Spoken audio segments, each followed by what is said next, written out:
Hello guys, welcome back to civil knowledge YouTube channel. So ఈ వీడియోలో వచ్చేసి మనం last and final video for shear stress chapter, that is bond and development length topic గురించి మాట్లాడుకోబోతున్నాం. So ఇక్కడ మనం చూసినట్టయితే bond గురించి మనం డిస్కస్ చేద్దాం. ఫస్ట్ బాండ్ స్ట్రెస్ అంటే ఏమి, అసలు బాండింగ్ ఏంటి అది. The important assumption in RCC is that a perfect bond between concrete and steel exist. So మనం ఆర్సీసీ ఎప్పుడైనా డిజైన్ చేసేటప్పుడు కానీ లేకపోతే అనాలిసిస్ చేసేటప్పుడు కానీ, సో స్టీల్ బార్స్కి అండ్ అలాగే ఆ స్టీల్ బార్స్ ఎక్కడ పెట్టాము, కాంక్రీట్ లోపల. సో ఆ కాంక్రీట్కి నెక్స్ట్ దాని లోపల స్టీల్ బార్స్కి మంచి బాండింగ్ అనేది ఉంది. ఎందుకు అని అంటే, సో వాటి రెండింటి మధ్య లోడ్ డిస్ట్రిబ్యూషన్ అనేది బాగా జరుగుతుంది త్రూ బాండింగ్ ద్వారా. ఓకేనా. సో ఊరికే స్టీల్ రాడ్ అనేది బయటికి లాగినామంటే అంత ఈజీగా వచ్చేది అనమాట. రెండింటికి మధ్య బాండింగ్ అనేది బాగుంది అనేసి మనం అజ్యూమ్ చేసుకుంటాం. అండ్ అది ప్రాక్టికల్గా కూడా మనం ప్రూవ్ చేశారు. ఎందుకంటే కాంక్రీట్కి స్టీల్కి బాగా బాండింగ్ అనేది ఉందన్నమాట వేరే మెటీరియల్స్తో కంపేర్ చేస్తే.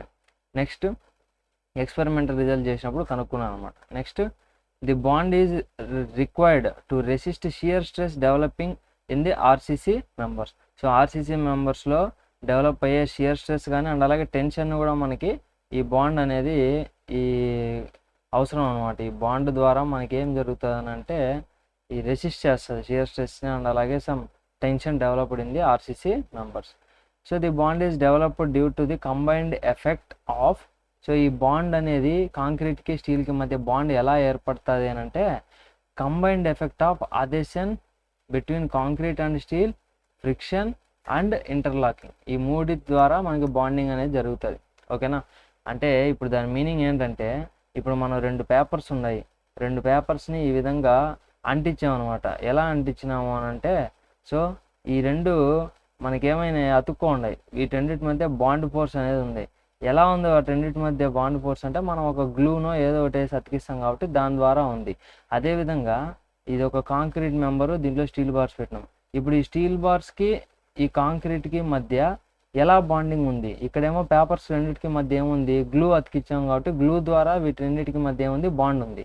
అదే ఇక్కడ కాంక్రీట్కి మధ్యలో స్టీల్ బార్స్కి ఏ విధంగా బాండ్ ఉంది అని అంటే, adhesion between concrete and steel.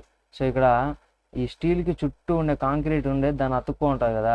So అక్కడ అదెసివ్ ఫోర్స్ అనేది ఉంటుంది. అదెసివ్ ఫోర్స్ అంటే మనకు తెలుసు ఏంటి, force of attraction between different type of molecules. ఈ స్టీల్ మాలిక్యూల్స్ వేరే, ఈ కాంక్రీట్ మెటీరియల్ వేరే, వీటన్నిటి మధ్య అదెసివ్ ఫోర్స్ అనేది ఒకటి ఉంటుంది. సో ఆ ఫోర్స్ ఆఫ్ అట్రాక్షన్ వల్ల కాంక్రీట్ స్టీల్ అనేది రెండు కూడా బాండ్ అనేది ఉంటుంది. అదొక్కటే కాదన్నమాట, ఇంకా దాని ద్వారా నెక్స్ట్ ఫ్రిక్షన్. సో ఇప్పుడు ఇట్లా మనకి స్టీల్ బార్స్ ఎంత లెంత్ ఉంటాయి, ఈ బార్స్ ఈ బీమ్ ఎంత లెంత్ ఉందో ఈ బార్స్ ఎంత లెంత్ ఉందో అంత లెంత్ ఉంటాయి. కాబట్టి ఇదంతా టచ్ అవుతూ ఉంటుంది కదా, ఈ లైన్ మొత్తం ఇదంతా ఏమవుతుంది, రౌండ్గా మనకి కాంక్రీట్ టచ్ అవుతూ ఉంటుంది. సో వాటిన్నిటికి మధ్య ఏముంటుంది, ఫ్రిక్షన్. ఓకే, టూ సర్ఫేసెస్ మధ్య ఏముంటుంది మనకి, ఫ్రిక్షన్. ఆ ఫ్రిక్షన్ రెసిస్టెన్స్ ఉంటుంది, దానివల్ల బాండ్ అనేది క్రియేట్ అవుతుంది. Next interlocking of the ribs in bars with concrete. ఈ స్టీల్ బార్స్కి నవ్వే డేస్ మనకి ఏమవుతుంది, హెచ్వైఎస్డి బార్స్ అంటే ఈ విధంగా ట్విస్ట్, అంటే ఇవేంటి రిబ్స్ అనమాట. సో స్టీల్ బార్స్ మనకి ఏ విధంగా ఉంటాయి, రౌండ్గా ఉండవు క్రాస్ సెక్షన్ చూస్తే. ఓకేనా, ఎలా ఉంటాయి మనకి, సో సమ్వాట్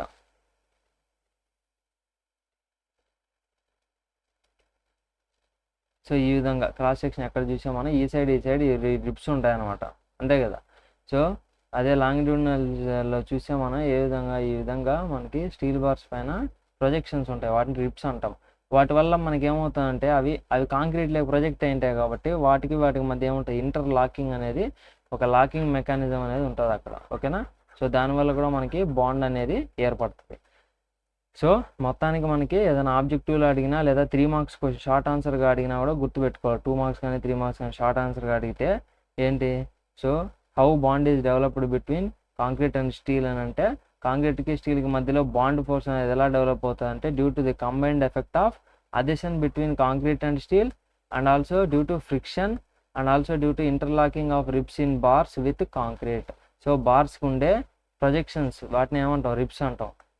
అవి వచ్చేసి కాంక్రీట్ లోపలికి వెళ్ళిపోతాయి కదా, ప్రొజెక్ట్ ఏంటది కాంక్రీట్కి. అప్పుడు కాంక్రీట్కి దానికి మధ్య ఏముంటుంది, ఇంటర్లాకింగ్ అనేది ఉంటుంది. సో దానివల్ల ఆ మూడిటి వల్ల, ఈ మూడిటి యొక్క కంబైన్డ్ ఎఫెక్ట్ వల్ల మనకి ఏమొస్తుంది, అక్కడ బాండ్ అనేది డెవలప్ అవుతుంది between concrete and steel. So ఇప్పుడైతే మనకి రెండు రకాల బాండ్స్ ఉన్నాయి ఇక్కడ. ఒకటి టైప్స్ ఆఫ్ బాండ్స్లో యాంకరేజ్ బాండ్ ఒకటి, ఫ్లెక్చరల్ బాండ్ ఒకటి. సో ఇప్పుడు యాంకరేజ్ బాండ్ అనేది మనం చూసుకుంటే ఇక్కడ ఏం చెప్తానంటే, for transferring the force from the bar to the surrounding concrete at the termination is called anchorage bond. అంటే ఫర్ ఎగ్జాంపుల్ ఇది బీమ్ అనుకోండి, ఈ బీమ్లో ఇది బార్ ఉంది. ఇప్పుడు దీనిపైన లోడ్ పడినప్పుడు అది కాంక్రీట్ పైన పడి నెక్స్ట్ దాని తర్వాత ఏం పడుతుంది, స్టీల్ బార్ పైన పడుతుంది. ఈ స్టీల్ బార్ పైన పడినది మళ్ళీ ఇదంతా ఎక్కడ పంపేది, ఇది ఈ కాంక్రీట్కి ట్రాన్స్ఫర్ చేస్తుంది. ఆ ట్రాన్స్ఫర్ చేసేది ఎండ్స్ ద్వారా ట్రాన్స్ఫర్ చేసేటట్టు ఉంటే దాన్ని ఏమంటాం అంటే యాంకరేజ్ బాండ్ అంటాం. ఓకే, ఎండ్స్ ద్వారా ఏదైతే అట్ ది టర్మినేషన్ అంటే ఏంటి meaning, at the ends. So for transferring the force from the bar to the surrounding concrete, ఈ బార్ పైన వచ్చే లోడ్ని సరౌండింగ్ కాంక్రీట్కి ఎక్కడ పంపిస్తుంది అని అంటే టర్మినేషన్ దగ్గర, అంటే ఎండ్స్లో మనకి చేస్తే దాన్ని ఏమంటాం యాంకరేజ్ బాండ్ అంటాం. సో ఇక్కడ మనకి ఉండేది anchorage bond. And also flexural bond అంటే for transferring the force from the bar to surrounding concrete due to variations in the bending moment is called flexural bond. So మనకి bending moment సెంటర్లో maximum ఉంటుంది, ఇక్కడేమో ఎడ్జెస్కి వచ్చేటప్పటికి maybe తగ్గిపోవచ్చు, మళ్ళీ మధ్యలో ఎక్కువ ఉండొచ్చు, మనం చెప్పలేం. సో బెండింగ్ మూమెంట్ అనేది కాన్స్టాంట్గా అయితే ఉండదు బీమ్స్లో. Okay, depends upon loads.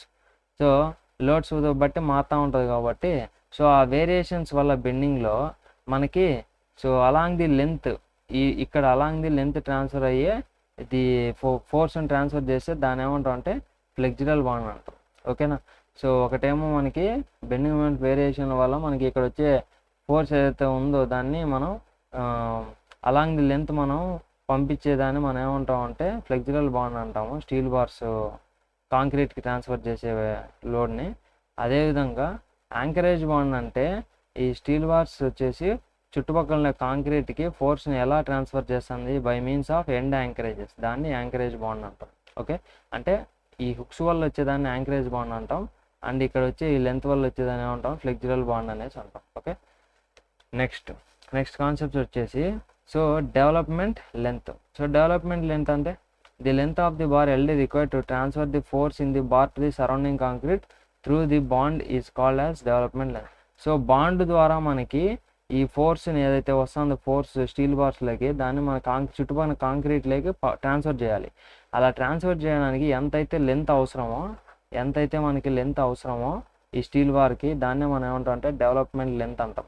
Development length for example ఈ విధంగా ఒక బీము కాలం జాయింట్ ఉందనుకోండి, ఇక్కడ బీమ్ వస్తుంది అనుకోండి. సో దీంట్లో వచ్చే బీమ్లో వచ్చే ఫోర్స్ కాలంలో కూడా మనం ట్రాన్స్ఫర్ చేసి మనం ఇంటిగ్రిటీ కోసం ఏం చేస్తాము, దీన్ని ఇట్లా ఎక్స్టెండ్ చేసి ఇట్లా పైకి పంపిస్తాం. ఓకే, అదే పైన బార్స్ అయితే ఇట్లా ఎక్స్టెండ్ చేసి కిందికి పంపిస్తాం. సో ఇదంతా ఎందుకు చేస్తాం, ఇదే డెవలప్మెంట్ లెంత్. ఇక్కడ నుంచి ఇక్కడ దాకా ఉండేది అని ఏమంటాం మనం ఎల్డి, డెవలప్మెంట్ లెంత్. ఎందుకు ప్రొవైడ్ చేస్తున్నాం అదేనంటే సో ఈ విధంగా ట్రాన్స్ఫర్ చేయడం కోసం, దాంట్లో వచ్చే ఫోర్స్ని అక్కడికి ట్రాన్స్ఫర్ చేయడం కోసం మనం ఈ విధంగా ప్రొవైడ్ చేస్తాం డెవలప్మెంట్ లెంత్ ఎల్డి. అది ఎలాగ అనుకుంటాం అంటే సో దాంట్లో ఆ బార్లో వచ్చే tensile force, so tensile force T కావాలి అని అంటే stress into area of bond.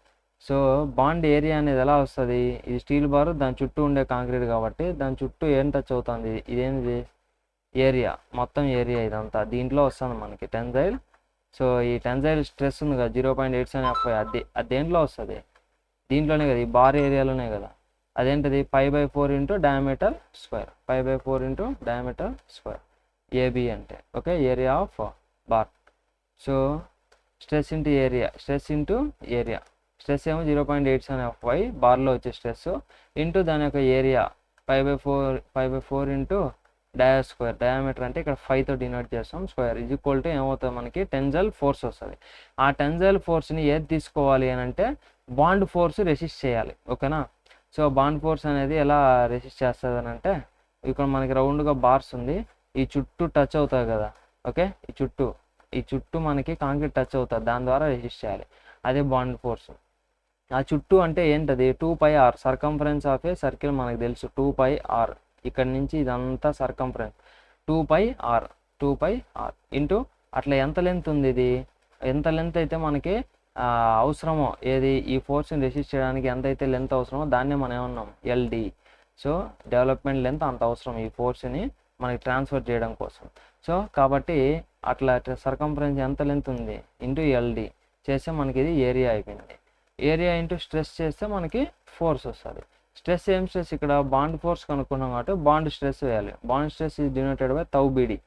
So bond stress is denoted by tau BD అనమాట. సో ఇక్కడ ఇదే టౌ అనమాట సింబల్ రెండు, ఇది టౌవే, ఇది అంటే మనం ఎలా అయినా రాయొచ్చు, సింబల్ ఏమి మీరేం కన్ఫ్యూజ్ అవ్వద్దు. Okay, tau BD means bond stress. So ఈ బాండ్ స్ట్రెస్ అనేది మనకి కోడ్ బుక్ నుంచి వస్తుంది, ఎక్కడి నుంచి అనేది చెప్తాను.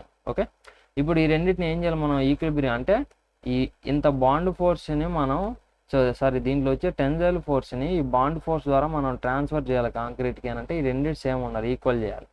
సో బాండ్ ఫోర్స్ కూడా టెన్జైల్ ఫోర్స్.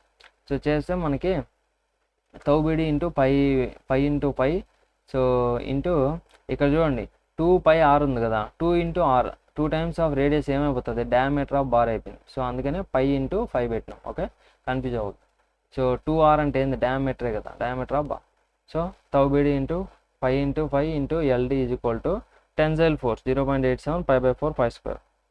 ఇక్కడ ఏమేమి క్యాన్సిల్ పోతాయి, ఒక 5 క్యాన్సిల్ పోతాయి, 5 క్యాన్సిల్ పోతాయి. నెక్స్ట్ ఇంకేం క్యాన్సిల్ అంతే మిగులుతాయి అన్నీ. సో మనకు కావాల్సిన LD కాబట్టి టౌ బీడీ అవతల పంపిస్తే ఏమవుతుంది, 0.87 FY ఇంటూ ఈ పక్క ఒక 5 ఉంటుంది, 5 క్యాన్సిల్ కాబట్టి డివైడ్ బై 4 ఉంటుంది. 4 ఇంటూ టౌ బీడీ యువతలకు వస్తే ఏమవుతుంది, డివైడెడ్ బై అవుతుంది టౌ బీడీ. సో ఫైనల్గా మనకు వచ్చే ఈక్వేషన్ ఇది, development length. Very very important, ప్రాబ్లమ్స్లో ఇదే యూస్ఫుల్ మనకి. కాకపోతే ఎస్ఏ ప్రాబ్లమ్స్ ఏమి అంతగా ఉండవు దీనిపైన, షార్ట్ ఆన్సర్ ఉంటే ఉండొచ్చు. Okay, so LD development length is equal to formula ఏంటి ఫైనల్గా మనకి, వెరీ వెరీ ఇంపార్టెంట్ ఆబ్జెక్టివ్ ఎగ్జామ్స్లో కూడా 0.87 FY ఇంటూ 5. ఇక్కడ 5 అంటే ఏంటిది, diameter of bar by 4 tau BD. Tau BD means bond stress in concrete. So tau BD అనేది ఎక్కడి నుంచి వస్తా అంటే మనకి పేజ్ నెంబర్ 43. ఓకే, ఇక్కడ చూద్దాం.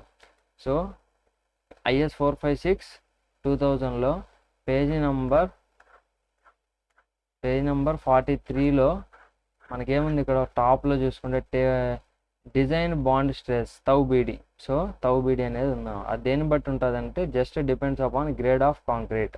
సో మనకి ఇచ్చిన గ్రేడ్ ఆఫ్ కాంక్రీట్ ఏంటి, ఇప్పుడు M20 కాబట్టి టౌ బీడీ ఎంత 1.2, ఒకవేళ M25 అయితే 1.4, M30 అయితే 1. అట్లా ఓన్లీ గ్రేడ్ ఆఫ్ కాంక్రీట్ని బట్టి మనకి బాండ్ స్ట్రెస్ అనేది డిపెండ్ అవుతుంది. Okay, tau beedi.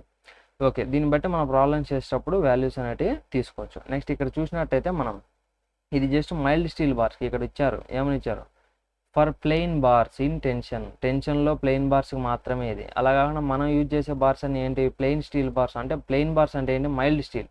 మనం యూజ్ చేసేది రౌండ్గా మైల్డ్ స్టీల్ కాదు, మనం యూజ్ చేసేది ఏంటి, దానిపైన రిబ్స్ ఉంటాయి, కార్గేషన్స్, ప్రొజెక్షన్స్ ఉంటాయి, దాన్ని ఏమంటాం HYSD బార్స్. సో ఇక్కడ ఇచ్చారు, ఏమని ఇచ్చారంటే ఫర్ డిఫార్మ్డ్ బార్, డిఫార్మ్డ్ అంటే అదే HYSD అంటే high yield strength deformed bars, HYSD bars. So HYSD బార్స్కి అయితే కన్ఫర్మింగ్ టు IS 1786 కోడ్ ప్రకారం ఇక్కడ ఇచ్చిన వాల్యూస్ని ఏం చేయాలంటే shell be increased by 60% increase చేయాలి. ఎందుకనంటే ఇక్కడ ఇచ్చిన ప్లెయిన్ స్టీల్ బార్స్ అనేవి ఓన్లీ ఫ్రిక్షన్ ద్వారా, నెక్స్ట్ అలాగే ఈ అదేషన్ ద్వారా డెవలప్ అయ్యేది మాత్రమే ఇది స్ట్రెస్ అనమాట. కానీ మనకి రిబ్స్ అంటే ఏంటి, HYSD బార్స్లో ప్రొజెక్షన్స్ ఉంటాయి, దానివల్ల ఇంటర్లాకింగ్ ఉంటుంది కదా. సో ఇంటర్లాకింగ్ వల్ల మనకి ఏమవుతుందంటే ఇక్కడ 60% ఎక్స్ట్రా అనేది మనకి స్ట్రెస్ అనేది తీసుకోగలుగుతా అనమాట. ఓకేనా, బాండ్ స్ట్రెస్. సో కాబట్టి ఎప్పుడన్నా ఆబ్జెక్టివ్ అడిగినా గుర్తుపెట్టుకోండి, ప్లెయిన్ స్టీల్ బార్స్లో అయితే ఓన్లీ అదేషన్ ద్వారా అండ్ అలాగే ఫ్రిక్షన్ ద్వారా మాత్రమే బాండ్ అనేది డెవలప్ అవుతుంది. అలా కాకుండా మనకి HYSD బార్స్కి అయితే అదేషన్ ద్వారా, నెక్స్ట్ అలాగే ఫ్రిక్షన్ ద్వారా అండ్ అలాగే ఇంటర్లాకింగ్ ద్వారా కూడా. ఎందుకంటే HYSD బార్స్లో రిబ్స్ ఉంటాయి, ఆ రిబ్స్లలో కాంక్రీట్ పై కూర్చుంటుంది కాబట్టి వాటి రెండింటి మధ్య ఇంటర్లాకింగ్ అనేది ఉంటుంది. సో ఇప్పుడు గుర్తుపెట్టుకోవాల్సి ఏమంటే, మీరు క్వశ్చన్లో కానీ మీకు HYSD బార్స్ ఇచ్చారనంటే ఇక్కడ నుంచి మీరు IS 456 2000 నుంచి పేజ్ నెంబర్ 43లో నుంచి టౌ బీడీ తీసుకునేటప్పుడు M20 కాంక్రీట్ అనుకోండి 1.2 మాత్రమే కాదు, HYSD బార్స్ ఇస్తే 1.2ని 60% పెంచాలి. అంటే దాని మీనింగ్ ఏమి, ఇంటూ 1.6 చేయాలి. ఓకే, ఒకవేళ M25 అనుకో 1.4 ఇంటూ 1.6, ఏ వాల్యూ ఇచ్చినా ఇంటూ 1.6 చేస్తే అప్పుడు మనం దాన్ని 60% పెంచినట్టు. Okay, next for bars in compression, అదే ఇది టెన్షన్ బార్స్ అనమాట, ఇక్కడ ఇచ్చారు ఫర్ బార్స్ ఇన్ టెన్షన్. అదే కంప్రెషన్ బార్స్లో అనుకో అప్పుడేం చేయాలి మనం అంటే, these values of bond stress for bars in tension shall be increased by 25%. ఇక్కడ మళ్ళీ ఏం చేయాలి, ఒకటేమో ఇంటూ 1.6 చేయాలి, ఎందుకు, డిఫార్మ్డ్ బార్స్ అయితే, HYSD బార్స్ అయితే. మళ్ళీ అది కానీ కంప్రెషన్ బార్స్ అనుకో మళ్ళీ ఇంటూ 1.25 చేయాలి, మళ్ళీ ఇంటూ 1.25 25. ఎందుకు అని అంటే ఇక్కడ మళ్ళీ మనకి కంప్రెషన్ బార్స్కి మాత్రం ఇక్కడ ఇంక్రీజ్ చేయమనేసి ఇక్కడ ఉందన్నమాట మనకు క్లియర్గా. ఓకే, సో అది మనం గుర్తుపెట్టుకోవాల్సింది. పేజ్ నెంబర్ 43లో ఉంటుంది bond stress. Just grade of కాంక్రీట్ని బట్టి ఉంటుంది. అక్కడ ఉండే వాల్యూస్ మైల్డ్ స్టీల్కి అనమాట. దేనికి మైల్డ్ స్టీల్ అంటే ప్లెయిన్ బార్స్కి. ఓకేనా, ఇట్లా ప్లెయిన్ బార్స్. అలా కాకుండా ఈ విధంగా హెచ్వైఎస్డి బార్స్ అనుకో, కార్గేయన్స్ ఉన్నాయి, అప్పుడు ఆడుండే వాల్యూని ఇంటూ 1.6 చేయాలి. అండ్ మనకి ఇచ్చినట్టు టెన్షన్ బార్స్ అయితే ఇంతే. ఒకవేళ కంప్రెషన్ బార్స్ అనుకో మళ్ళీ ఇంటూ 1.25, 25% ఎక్స్ట్రా తీసుకో. ఓకే, గుర్తుపెట్టు. సో ఇప్పుడు మనం ఏం చేస్తామంటే ప్రాబ్లమ్స్ చూద్దాం. జస్ట్ 2 ప్రాబ్లమ్స్ అంతే, అంతగా ఉంచే అవసరం లేదు. ఒకటి నేను చెప్తాను, ఒకటి అసైన్మెంట్ చేయండి, same model. Okay, so determine the development length అంటే ఎల్డి కనుక్కోవాలి మనం. Development length means LD. Okay, of 20 mm bars, 20 mm Fe415 steel ఇచ్చారన్నమాట. స్టీల్ బార్స్ Fe415 అంటేనే మీకు ఇంకా తెలిసిపోవాలి ఏంటి, సో హెచ్వైఎస్డి బార్స్ అని. సో గుర్తుపెట్టుకోవాలి మీరు. మైల్డ్ స్టీల్ అని ఎప్పుడు అంటాం, Fe250 గ్రేడ్ని మైల్డ్ స్టీల్ అంటాం. అలా కాకుండా Fe415 కానీ లేదా Fe500 కానీ 550 కానీ ఏదొచ్చినా సరే అవన్నీ కూడా ఏంటి HYSD bars, high yield strength deformed bars. వాటిపైన రిప్స్ ఉంటాయి. సో వాటికి ఏం చేయాలి, ఇంటూ 1.6 ఎక్స్ట్రా చేయాలి. So in tension and compression రెండిట్లో డెవలప్మెంట్ లెంత్ కనుక్కోమన్నాడు with M20 grade concrete.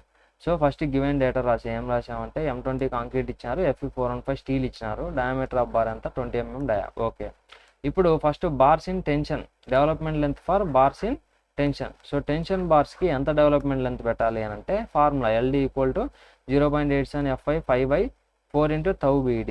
Okay, ఈ ఫార్ములాలో మనకు అన్నీ తెలుసా లేదా అనేది చూడండి. 0.87 అనేది నెంబర్. ఓకే, 5 అంటే డయామీటర్ ఆఫ్ బార్ 20 mm ఇచ్చినారు. ఓకే, Fi అంటే yield stress of steel, Fe415 కాబట్టి 415 Nm². Okay, next 4 × tau BD. Very important. ఇక్కడ బాండ్ స్ట్రెస్ tau BD ఒకటి కనుక్కుంటే అయిపోతుంది.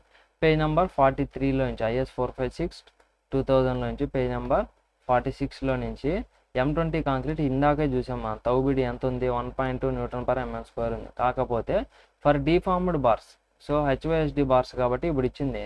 సో tau BD అనేది హెచ్వైఎస్డి బార్స్కి 60% పెంచాలి. అంటే ఏమని చెప్పాను, 1.6తో మల్టిప్లై చేయాలి, అంటే 60% పెంచినట్టు మనం. సో 0.6 కాదు, గుర్తుపెట్టుకోండి. 0.6 అంటే మీనింగ్ ఏమంటే మీరు అక్కడ ఇచ్చిన 1.2ని 40% తగ్గించినట్టు. 1 కంటే తక్కువ పెట్టారంటే తగ్గించినట్టు, 1 కంటే ఎక్కువ పెడితే పెంచినట్టు. ఇప్పుడు మనం పెంచాలి కాబట్టి 1 కంటే ఎక్కువ పెట్టాలి. ఎంత, 60% అంటే 1.6. ఓకే, నెక్స్ట్ అది ఎంత వచ్చింది, 1.92 వచ్చింది. సో సబ్స్టిట్యూట్ చేసినాను మొత్తం వాల్యూస్ అన్ని. 0.87 Fi అంటే 415, 5 అంటే diameter of bar 20, 4 × tau BD అంటే 1.92 చేస్తే ఎంత వచ్చింది మన development length 940.234 mm development length అనేది మనం ప్రొవైడ్ చేయాలి. నెక్స్ట్ అదేవిధంగా ఫర్ బార్స్ ఇన్ కంప్రెషన్ కూడా డెవలప్మెంట్ లెంత్ ఏమి ఫార్ములా మారదు.